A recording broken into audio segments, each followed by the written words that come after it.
एक छोटे से गांव में दो भाई रहते थे, रमेश और सुरेश। दोनों सगे भाई थे, लेकिन उनकी किस्मत और सोच अलग अलग रास्तों पर चल पड़ी थी। पिता के गुजरने के बाद थोड़ी सी जमीन मिली।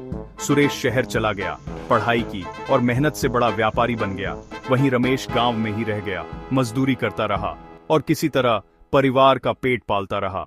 सुरेश अमीर हो गया, बड़ा घर, गाड़ी और नौकर चाकर सब कुछ था, लेकिन उसके दिल में घमंड भी आ गया था।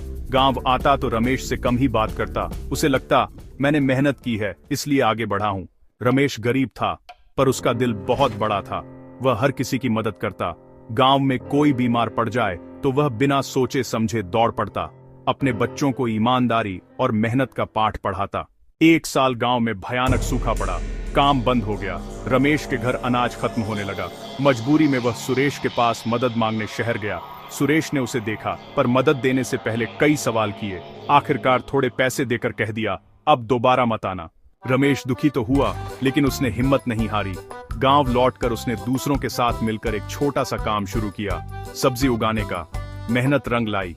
धीरे धीरे उनका काम चल पड़ा।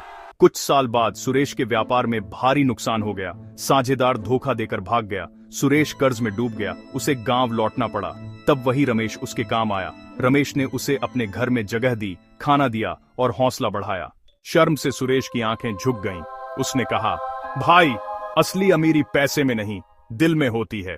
रमेश मुस्कुराया और बोला, भाई, हम दोनों साथ रहें तो हर मुश्किल आसान हो जाती है। सीख, पैसा इंसान को अमीर बना सकता है, लेकिन दिल की अमीरी ही इंसान को महान बनाती है।